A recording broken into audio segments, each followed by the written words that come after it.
This is our community briefing that we try to do every couple months. I think it's been a little while since our last one. It's been a busy year for us so far. So we've got a lot of updates. We have limited time, so because we're broadcasting this live on our YouTube channel, we need to be off by 1:45 because we have a budget hearing upstairs that needs to be on by 2. So we'll formally finish at 1:45, but if there's still questions, we can I can take those offline. So again, thank you all for coming. I want to start by just acknowledging the passing of a local member of our media, Ken Jackson. Ken was a pioneer in local media, someone who I got to know really well over the years, and I always felt like did everything in his power to be a voice for the voiceless, to hold public officials accountable, and to tell stories that maybe weren't otherwise being told. So my prayers and condolences go out to Ken, his family, and friends, and it's a loss for the entire community. I have with me Chief Cecile here. You'll be hearing from Chief shortly, and just going over the agenda real quick. We'll do our spring health update, something we consistently do with these hearings. We'll give our CompStat crime data update, talk about what we're doing up at Nob Hill, remind folks about our new Look Before You Rent tool, talk about water, school zone traffic enforcement, spring and summer in our parks, and finally cheering on our local hockey team, the Crunch, as they enter into the playoffs. So let's start with health. Some good news to report. I want to thank Dr. Katie Anderson and the Onondaga County Health Department for being a great partner and always sharing information with us. Pleased to report we have no reported measles cases in Onondaga County, which wouldn't necessarily be news, except when you look around the country. There have been increases in measles cases, largely as a result of people not getting vaccinated. We do have a relatively high vaccination rate here in Onondaga County. Approximately 89% of children in Onondaga County are vaccinated. So that said, we still need to be vigilant. So Dr. Anderson strongly encourages all parents to ensure that your child is up to date on their MMR vaccinations. Again, that's measles, mumps, and rubella. It is highly contagious, measles that is, and can lead to severe complications, particularly in young children. So I want to make sure people are vigilant about that, as well as ticks. I have just within the past couple weeks myself heard stories from family members and friends that are coming inside from being out with ticks on them, some on their clothing, some actually already embedded in their skin. If you haven't had that happen to yourself or a family or friend, it can be really scary and obviously can lead to Lyme disease. We have continued to see high rates of Lyme disease here in Onondaga County, and we're seeing an increase in those tick-borne infections in recent weeks. So please take proactive measures to protect you and your family. Cover up as much as you can, understanding it's getting warmer, and use the appropriate repellent, which includes DEET. So wanted to mention that as well. Finally, you can find more information on these topics and other health-related topics at ongov.net/health. So again, thanks to Dr. Anderson for the update. Let's talk crime data. Our CompStat report, I think we all know it's been a difficult 24 hours for SPD in the community with a couple really serious incidents. Chief Cecile is going to talk about those, and certainly don't want to make light of those, but do want to point to our crime data for this year, which does look very good. So just to highlight a few things here, overall crime year over year is down about 27%. That is significant. Violent crime is down 16.3% year over year, and property crime is down nearly 29%. Digging down further into property crime, an area that we've spent a lot of time in this room and other places talking about stolen vehicles, real progress there, down nearly 54% year over year and down 14.6% compared to the 5-year average. So both looking in the year over year column and the 5-year average column, virtually all numbers are down with the exception of homicides, and this report, which comes out on Tuesday, does not reflect, unfortunately, what are now 2 homicides that occurred yesterday. And again, Chief Cecile will share more information about that right now. Chief, come on up. Thanks, Mayor. I do want to offer my condolences to Ken Jackson and his family. You know, I've known him for almost my entire career, and I was one of those people that was old enough to talk about the old days with him, and did it all the time. He was a super guy. You know, good afternoon. I just it was a very busy evening, as the mayor mentioned last night. Busy evening for patrol, for CID, homicide squad, and of course our crime scene unit.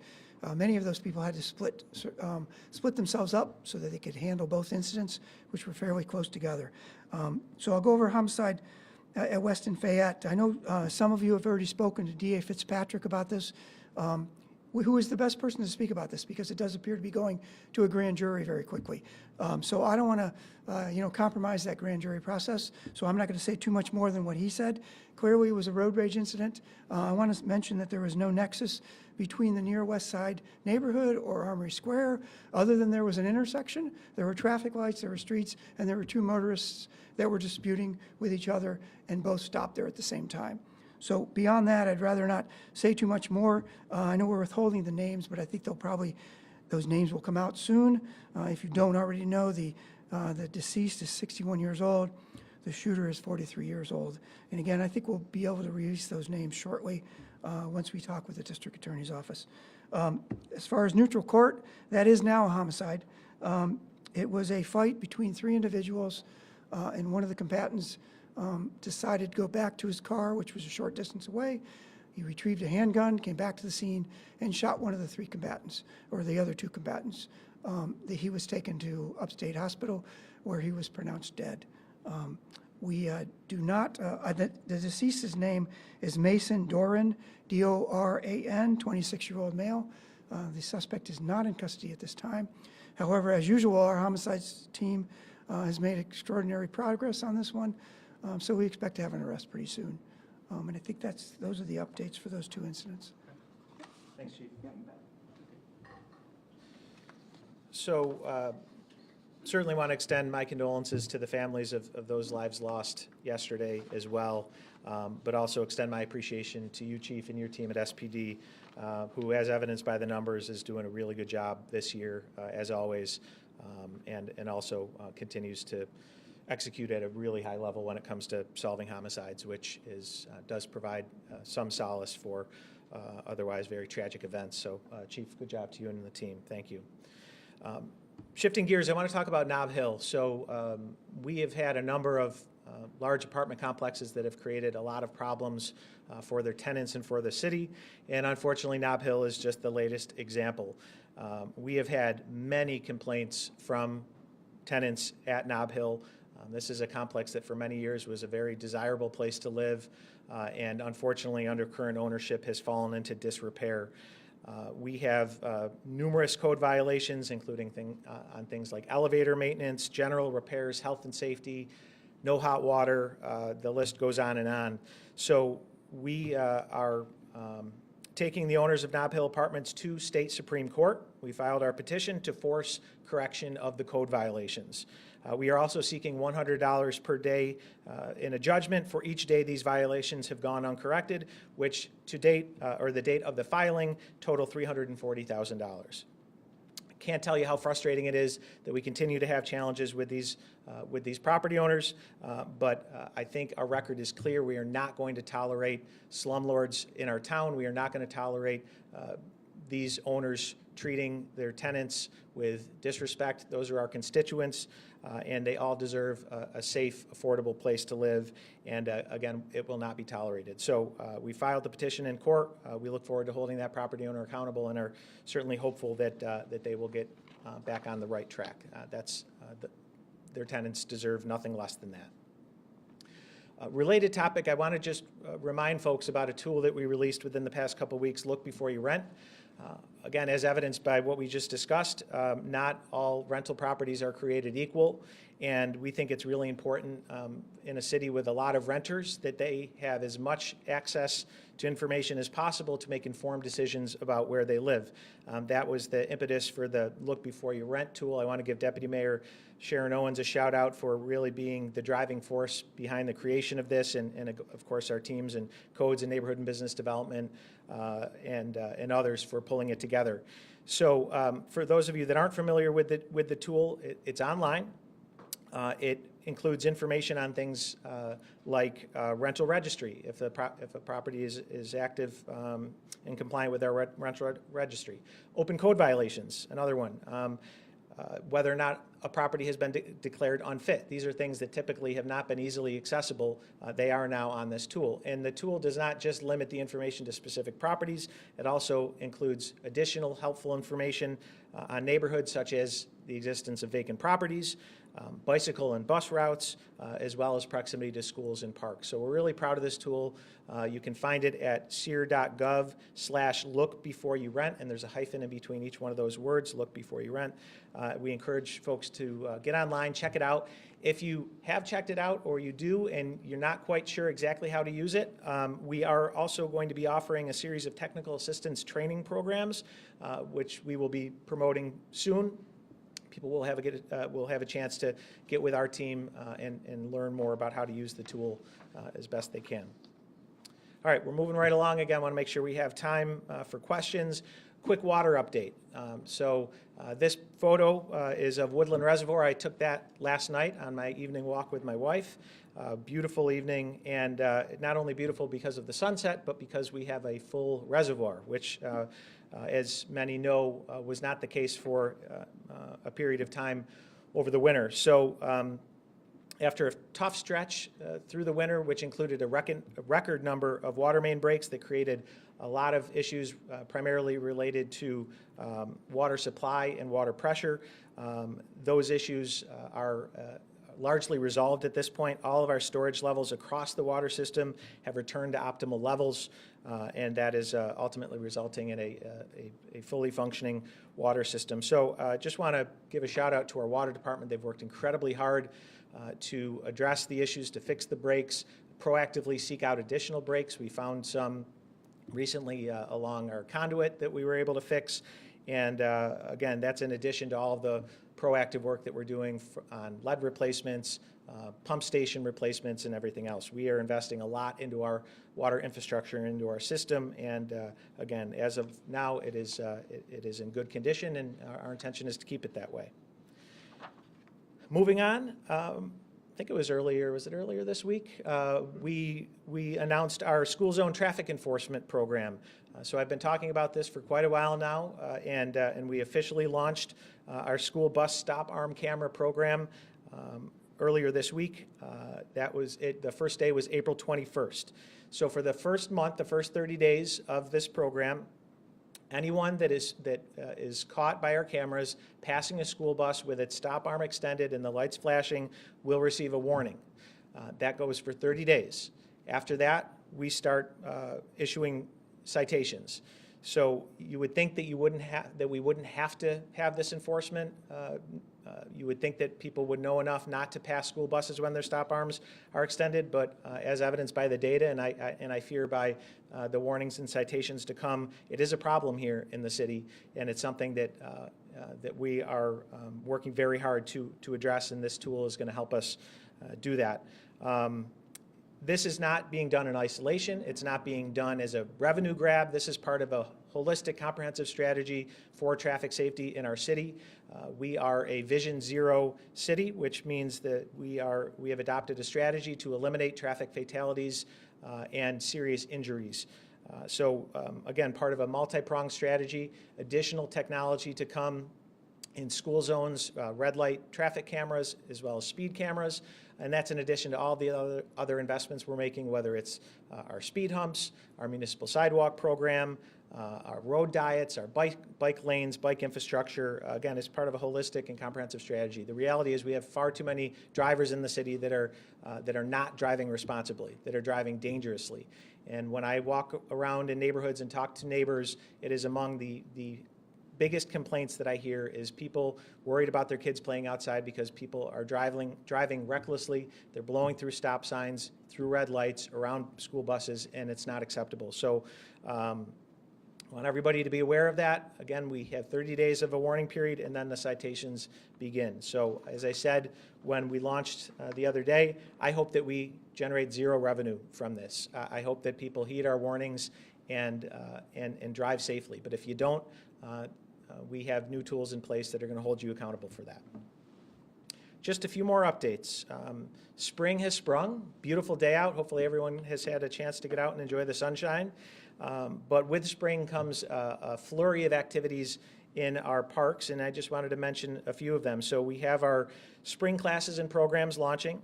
They are open for registration right now on the park's website, which is syracuse.recdesk.com. Classes include adult fitness, arts and crafts, aquatics, and a lot more. Specific to aquatics, I also want to mention that we are doing lifeguard training, looking for lifeguards to staff the pools this summer, and we look forward to having the pools open in just a couple months now. So make sure you get on the website, register for your classes. I also want to mention for golfers, we are blessed in this city to have 2 municipal golf courses, very rare for a city our size. We have, of course, the Burnett Park Golf Course and the Sunnycrest Golf Course. Burnett Park course will open on Thursday, May 1st, and Sunnycrest will open on Thursday, May 8th. So get your clubs ready, and hope to see you out on the courses. Last but not least, I mentioned the Syracuse Crunch. They are playoff bound. They are playing their arch rival, the Rochester Amerks, and they are playing tomorrow night in Rochester for the first game. So got with the county executive.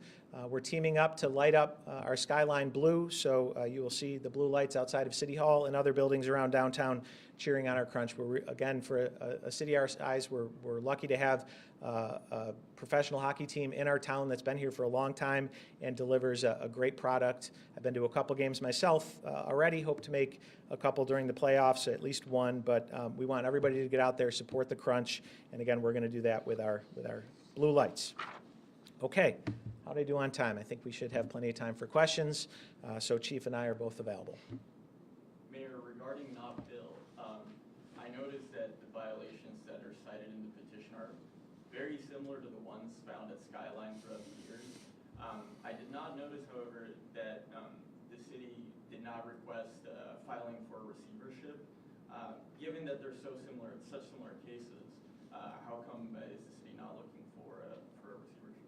I think we're hoping it doesn't come to that. I think as evidenced by Skyline, even when you go the receivership route, you don't always get a good outcome.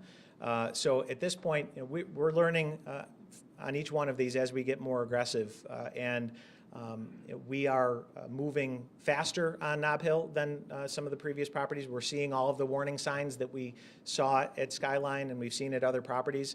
So we're being more proactive in getting them into court and hopefully resolving it before it gets worse. Obviously, if it does get worse, we're going to have to take it to another level. But at this point, hoping that we have their attention and we get them to step up and do the right thing.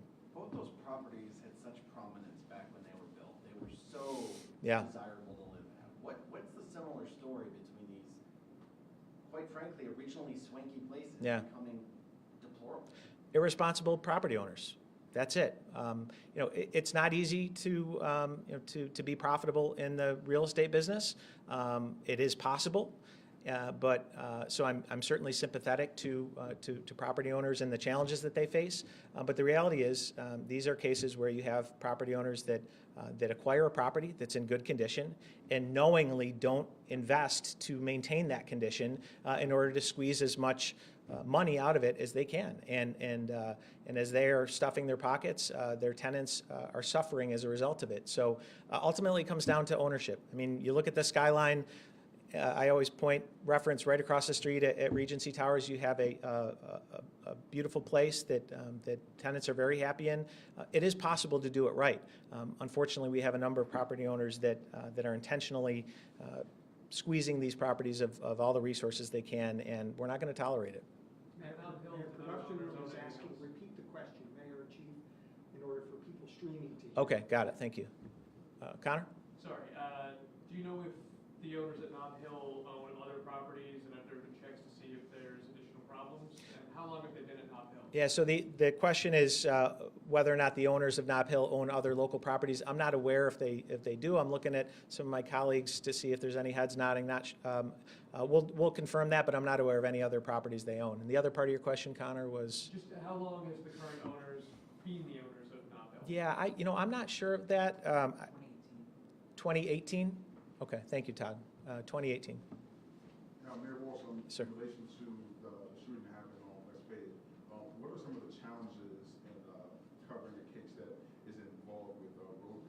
Yeah, well, I think, as the chief said, this could happen anywhere, and it happened to take place yesterday at that intersection, and unfortunately, it I think is emblematic of a problem that we have as a society, which is people not being able to resolve their conflicts peacefully.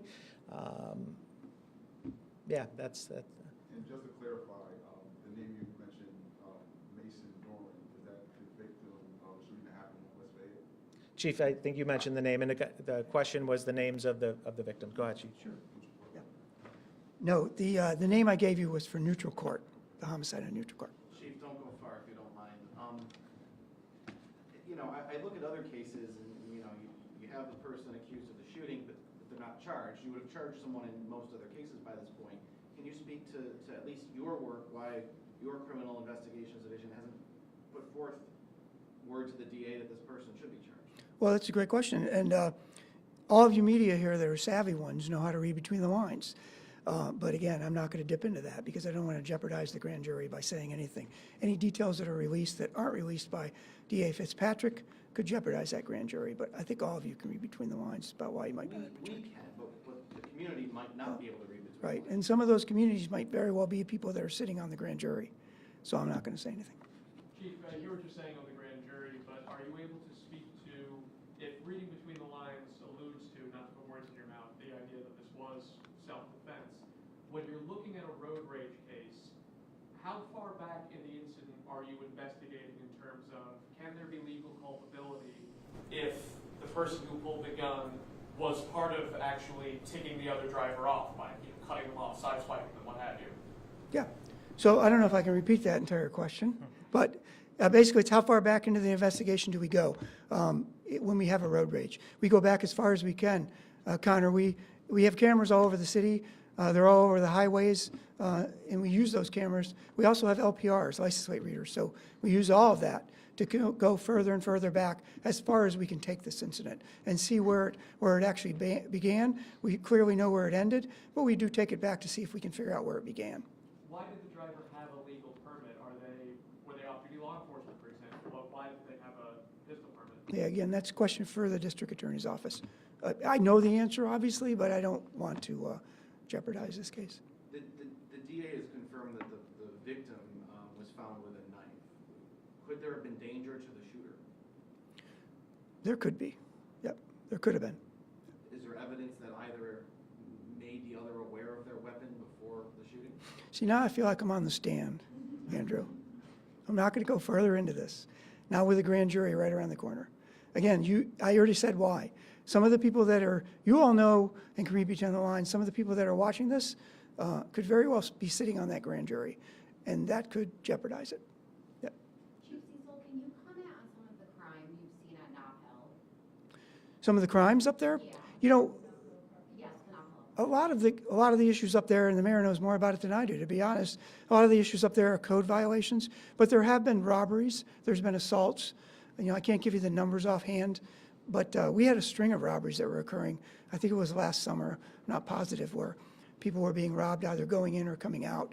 There's been obviously stolen vehicles up there where they're taking them right out of the parking lot, things like that. But I can certainly follow up with you and give you a whole list of that, because as part of this, the mayor has asked for that a long time ago, and we can get you the actual list that we generated as far as crime goes. And the people that are committing the crimes, they live in the apartment complex, or are they coming from outside? Yeah, good question, and I forgot to repeat the other one. But the reporter's asking if the suspects of the crimes live there or don't live there. It's a mix. I think the majority of them don't live there, but there have been cases where the suspects and the victims both live at Knob Hill. In West Fayette, did either the shooter or the victim call 911 before everything went down? So 911 call at all? Well, it's one thing we'll investigate, and it's one thing, again, that'll be placed in front of the grand jury if it occurred.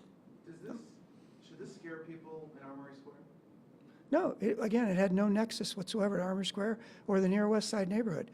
It could happen anywhere, as the mayor said, where there's intersections, traffic lights, people disputing with each other, and they come to a halt at an intersection together. What people should be afraid of, and not overall, but just people that are involved in this, whether it's the victim or the shooter. there's all kinds of ways to resolve this without it coming to this. Drive on, don't get into a dispute to begin with. I mean, I don't know how anyone could get that upset about someone pulling in front of them or doing whatever happened. But no fear, there should be no fear with Armory Square whatsoever, or even the neighborhood. Could you even go as far as to say that this was just a dispute between two people and one person took a further step of violence? That's what road rage is. Yeah, it was a dispute, a roving dispute between two cars, and then they both stopped at that intersection, and then it escalated. Yeah. The person who fired, did they ever get out of their car to fire the gun, or were they still in the driver's seat? That's grand jury stuff, Connor. Yeah, I hate to keep saying that, but listen, I'm not going to be the person that the DA Fitzpatrick screams at.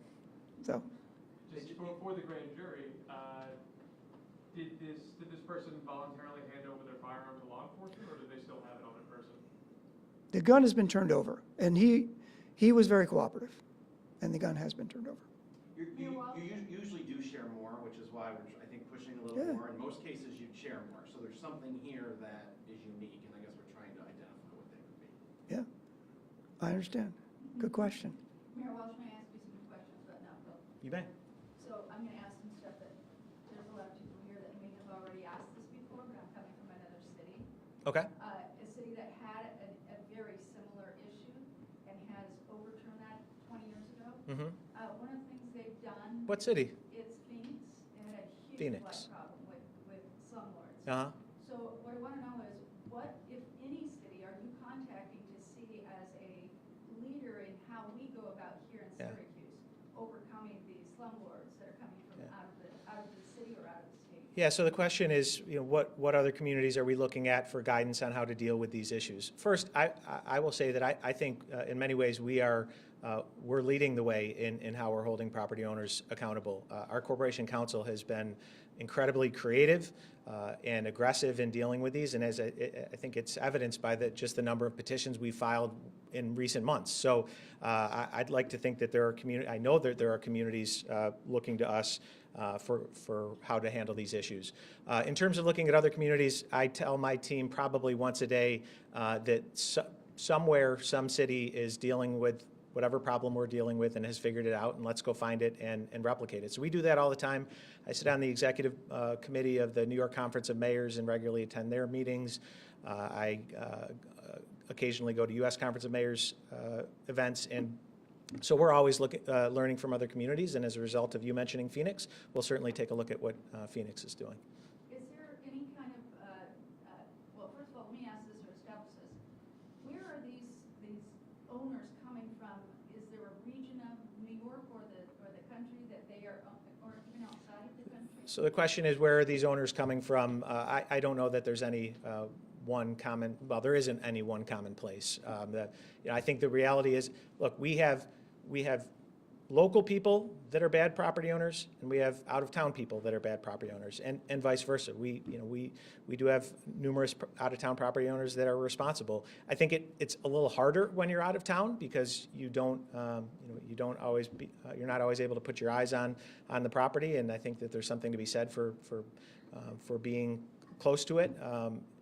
But that doesn't necessarily make it or break it. So the common denominator is just it comes down to money. They're not investing what they need to invest to maintain the property. So is there anything the city can do, for instance, any kind of business license revocation, anything you can do to stop them from continuing to rent? As you call their phone numbers, they are still taking rental agreements. Yeah. I mean, we have a lot of tools in the toolbox. We have the ability to, when we declare a property unfit, the county can issue a stop rent order. Ultimately, if or when we declare a property unfit, we do have the ability to vacate the property. But similar to the challenge that we had at the Skyline, you need to make sure that if you were to take that drastic of a measure, you need to make sure that people have safe places to live, and that's a challenge right now in the housing market. And we talk to residents about that too. They more often than not, they don't want to leave their property. They don't want to. It's their home, you don't want to have to leave your home. And so our goal, our hope is, in this case, that by filing this petition, we can get the property owner's attention, get them making the necessary investments, and keep people in their homes. But ultimately, if that doesn't work, then nothing is off the table, and we have evidence of more drastic measures that we've taken with other properties when we've deemed it necessary. Anything else? Mayor, New York Focus reported yesterday that the New York State Police are feeding their gang database to ICE. And given, I'm not sure if this question's better for you or the chief. Yeah. Given the stance that the police department has to not, collaborate with ICE on immigration proceedings other than, with a federal warrant, does that alarm you to hear, that an agency that we share data with, infusion centers, is collaborating with ICE? Well, I think as far as our policy goes, and Chief, you're welcome to chime in. The question is, related to the state police sharing gang-related information with ICE. What we've said consistently is, on criminal matters, the Syracuse Police Department does in fact work and cooperate with ICE. And so if it rose to a criminal matter, then I think it would be appropriate. But what we don't do is we're not in the business of immigration enforcement solely, and so any efforts, and I think we have conversations. Police department has conversations with ICE. I think there's a common understanding of where the line is drawn, and again, if they are looking for assistance solely to enforce immigration law, that's not a place where the police department helps. So, Chief, do you want to add anything to that, or? That's exactly right. Okay. Does the SPD share any data, collected in the gang violence task force? Is that, shared directly or indirectly to the state gang database? So the question is if SPD shares data with ICE specifically, did you say? Or ICE or its, yeah. sister agencies? I can't answer that. Sorry, the question was if it shares it with New York State Police. I see. With that I got gang it. database. Understood. Yeah, Yeah. Well, sure. then, yeah. Yep, so the question was, do we share data with New York State Police? Yes, absolutely we do, as far as gang data. We have GIVE, the gun-involved violence elimination, initiative that's been going on for, I think, 25 years now. The money comes from Governor Hochul. She just put another $700,000 in it. And when we go out there looking for gangs and guns, we're working with troopers, county, probation, parole. So certainly we're sharing information with regards to gangs and people who are involved in gun violence for those specific reasons. And then just last one here, does the SPD have any in, the gang violence task force or elsewhere, any data on like Tren de Aragua members or MS-13 members in Syracuse? We have, yeah, it's a great question. I would imagine there would be some of that information in if we had it, it would be in our gang database. Most of our gangs, though, are local gangs. I'm not aware of too many members that are part of those gangs you're mentioning in Syracuse. The vast majority of them are the local gangs we've been dealing with for the last 20, 25 years. Chief, I'm going to switch topics real quick before you go, and I think this is my last one on this. The shooting that we've been talking about. Is the shooter, the word detained was used yesterday in the press release. Is that still the case? Is the shooter in some sort of custody? No, Out on his own free will, assuming it's a he. correct. And the gun being handed over, was that just because someone politely asked, or was it an ERPO? No, it wasn't an ERPO. No, it was fully cooperative. Yep, and listen, in full transparency, as all of you know, but since the public's watching this, when Andrew asked what's the difference, we know you didn't use the word hiding, but we know this is different. Here's the difference. In most cases, the person's been charged and going to a grand jury. In this particular case, the person has not been charged and is heading into a grand jury. That's why I'm leaving everything up to the district attorney's office.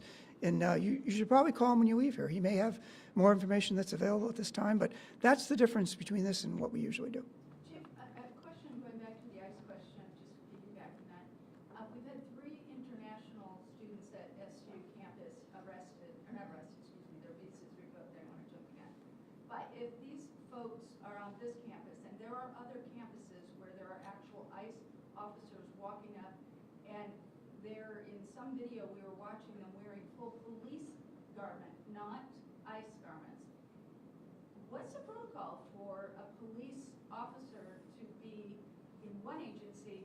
wearing clothing from another agency. How do we handle that here? You're And s- how legal is that?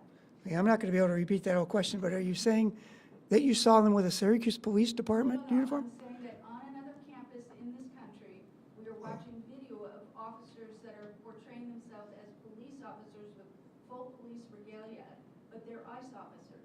And so the students are sitting there unaware that this officer walking by them is not police, they're ICE. So what is the protocol for an ICE officer in this region to be able to effectively be wearing police garb? Do they have to go through your office to get permission? Do our students on all campuses have to be aware that somebody wearing a police officer's uniform may actually be with ICE? Those are federal agents, and they are part of law enforcement, so they can wear a uniform, they can wear things that say police on them if they want, as long as they're not using our emblem, as long as they're not outfitted as a Syracuse police officer. They're federal agents, and what they wear, they can wear. I have no control whatsoever on what federal agents wear or how they comport themselves. And changing subjects to West Fayette, was the victim, was he 60 years old, or was he in his 60s? Was he exactly 60 years old? 61. 61, okay, got it. Last question, gang. Mayor, on the visas at SU, have you been in contact with anyone with SU administration about what got these students on the State Department's radar? I have not, no.